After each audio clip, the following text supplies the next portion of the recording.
रणबीर इलाहाबादिया अब जेल की हवा खाने वाले हैं क्योंकि इन पर आईपीसी की धारा 294 और आईटी एक्ट धारा 67 लगी हुई है, जिनसे इनको 3 से 5 साल की जेल हो सकती है। बट सवाल तो यह कि ऐसा क्या कर दिया रणबीर इलाहाबादिया ने कि आज इनकी जेल जाने की नौबत आ गई और ये रो रो कर माफी भी मांग रहे हैं। आखिर ऐसा क्या किया है, हो क्या गया है इनसे ऐसा, चलो जानते हैं। देखो, ये कहानी स्टार्ट होती है आज से 2-3 दिन पहले। एक यूट्यूब पर एक शो चलता है जिसका शो का नाम है इंडिया गॉट टैलेंट, और इसका ऑनर या मान लो जिसका ये शो है वो है समय रैना। जानते होगे समय रैना को। तो इसके शो में इनको रणबीर इलाहाबादिया को, आशीष चंचलानी और इस लड़की जो बहुत स्टूपिड है, पता नहीं ऐसे बच्चे पैदा कैसे हो जाते हैं, ठीक है। और एक और लड़का था, मैं उसे नहीं जानता, वो भी कोई यूट्यूबर था। तो ये 4 लोग थे और इन चारों में से सबसे जो अच्छी इमेज थी वो भाई साहब इनकी थी, रणबीर इलाहाबादिया की। क्योंकि भाई समय रहना भाई गाली गलौज करता रहा है, ठीक है, और वो स्टूपिड लड़की तो कर ही रही थी। लेकिन अगर इन सब में देखा जाए तो इन सब में पॉजिटिव जो मतलब एक अच्छी इमेज वाला बंदा था वो था रणबीर इलाहाबादिया।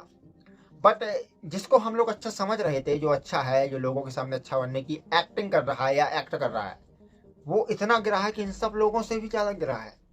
मतलब इसने एक इतना गिरा हुआ सवाल सोचा, इतना गिरी हुई बात बोली, इसकी सोच ही इतनी गिरी हुई है कि मतलब तुम मत ही पूछो। मतलब यार, कोई इंसान इतनी गंदी सोच, इतनी गिरी हुई सोच रख सकता है? ये तुम समझो कि रणबीर इलाहाबादिया की सोच इतनी गिरी हुई है और इतनी गंदी है, इतनी गंदी है कि दुनिया में इसके बराबर किसी की भी सोच गंदी नहीं होगी। ये इतना गंदा है। ये क्या बोला उस समय, सुनो। Another question. Yes. Would you rather watch your parents have sex every day for the rest of your life? Or would you join in once and stop it forever? अब तुम ये बताओ, क्या इससे ज्यादा किसी की गंदी सोच हो सकती है? अब ये इंग्लिश में ये बोले थे तो काफी लोगों को समझ में नहीं आएगा, और मैं इसको हिंदी में ना बताऊं तो ज्यादा ही ठीक है। लेकिन कुछ मैं हिंट दे देता हूं। सीधे सीधे इसका कहने का मतलब यह है, या इसने ये कहा कि क्या तुमने अपने मम्मी पापा को विदाउट क्लॉथ,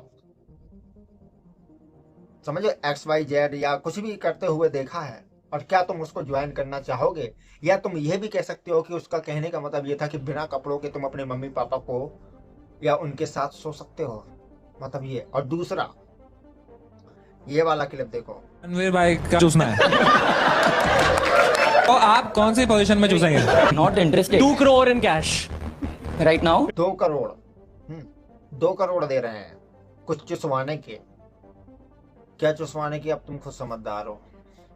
बट मतलब मेन रीजन क्या है ना यार, रणबीर इलाहाबादिया ने जो अपना इमेज बना के रखा था, बियर बाइसेप्स के नाम से भी इन्हें काफी लोग जानते हैं, तो इन्होंने जो अपना इमेज बना के रखा था वो बहुत अच्छा रखा था और लोग इसे बहुत अच्छा मानते थे, काफी लोग इनसे इंस्पायर्ड भी होते थे। लेकिन इनका जो दूसरा चेहरा है, कहते हैं ना हर इंसान के 2 चेहरे होते हैं, एक तो ये जो लोगों के सामने था, और एक ये जो इंडियन गॉट टैलेंट में था। ये इसका ना रियल चेहरा है, रियल। मतलब इतना गंदा कोई नहीं सोच सकता। सोचो कि ये किसके बारे में बात कर रहा है, माँ बाप के बारे में। माँ बाप जिन्हें भगवान से भी ऊपर रखा गया है, भाई भगवान से भी ऊपर, ये उनके बारे में ऐसी बात करता है, उनके बारे में। हम लोग कहाँ के हैं? भारत के। और भारत की जो संस्कृति है और भारत की जो मर्यादाएं हैं, इतनी मर्यादाएं, इतनी अच्छी संस्कृति किसी अदर कंट्री में नहीं है। लेकिन इनके जैसे नमूने हैं, इनके जैसे हरामखोर हैं कुछ, जो इतना गंदा सोच रखते हैं। मतलब एक चूट कहा जाए ना तो शर्म आती है, शर्म आती है। ऐसे घटिया सोच लाने वालों को गाली देने का मन करता है। मुझे शर्म आती है कि ये इंडियन है, और इसका नाम लेते हुए भी मुझे बहुत शर्म आती है। भाई यार, ये कैसे कोई इतना गंदा सोच सकता है? और एक और सवाल आ रहा होगा तुम सबके दिमाग में कि उस शो में आशीष चंचलानी भी थे, समय रैना भी था, और वो ये लड़की भी थी, और रणबीर भी था। बट सोचने की बात है कि सबसे ज़्यादा रणबीर ही क्यों ट्रोल हो रहा है, बाकी लोग उतना नहीं हो रहे हैं जितना रणबीर पेला जा रहा है।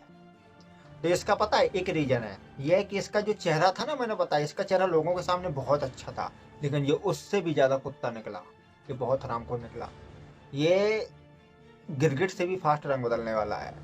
जो लोग इसे बहुत पहले से देखते हैं, तुम लोग ये बताना कि तुम लोगों ने कभी सोचा नहीं होगा कि ये ऐसा होगा। तुम इसके पुराने कंटेंट को देखो या इसके चैनल पर जाकर कंटेंट को देखो और इसको देखो, दोनों को कंपेयर करो, तुम्हें दिखेगा कि हम जिसे पहले देखते थे वो ये है। ये इतना हरामखोर निकला, बहुत हरामखोर है। इतना तेज तो गिरगिट भी रंग नहीं बदलता जितना तेज तो इसने बदल लिया। अपनी चैनल में कुछ अलग रंग और दूसरों के में कुछ अलग रंग। और हाँ, एक बात और है, और हाँ, कहीं ना कहीं गलती तुम लोगों की भी है कि तुम लोग ऐसे चैनल को, ऐसे लोगों को सपोर्ट करते हो जो खुद बहुत ही गंदे होते हैं। तुम एक एजुकेशनल वीडियो को उठा लो और एक गाली गलौज वाली वीडियो को उठा लो, दोनों में से ज्यादा व्यू तुम्हें किस में देखने को मिलेगी? जिसमें गाली गलौज ज्यादा होंगी, क्योंकि लोग गाली गलौज को ही सपोर्ट कर रहे हैं यार आज के डेट में। अबे अगर तुम लोग गाली गलौज के कंटेंट ना देखो, गाली गलौज की चैनलों को सब्सक्राइब ना करो, तो मजा ले कोई गाली दे दे। आज काफी सारे लोग तो ये भी बोलते हैं कि भाई बहुत गंदे गंदे गाने बनते हैं। अबे गंदे गाने तुम लोग सुनते हो तो बनते हैं भाई। भक्ति गाना में 1 मिलियन व्यू और गंदे गाने में 100 मिलियन व्यू। तो भाई कंपनियों को यार कमाना है, राइट? कमाना है तो वो गंदे ही बनाएंगे। अगर ऐसा हो जाए कि भक्ति गानों में 100 मिलियन व्यू और गंदे गानों में 1 लाख व्यू या 1 मिलियन व्यू, तो धीरे धीरे सब बंद हो जाएगा। रियलिटी तो ये है कि तुम लोग ही गंदे हो, तुम्हें खुद ही गंदी चीजें देखना पसंद है। आज चिल्लाते हैं बाइकआउट फलाना ढिकाना। भाई ऐसा थोड़ी ना होता है कोई बाइकआउट है। काफी सारे लोग बोल रहे हैं कि बताया जा रहा है कि 90% लोग इनसे नाराज है, तो कर दो उनकी चैनल को अनसब्सक्राइब। मुझे अच्छे से पता है, क्योंकि अब जब भी इनकी चैनल पर नई वीडियो आएगी उतना ही व्यू आएगा जितना पहले आता था। कोई नाराज नहीं होगा। और 2-3 लोग कमेंट में गालियां देंगे, बस ये 1-2 महीने तक चलेगा।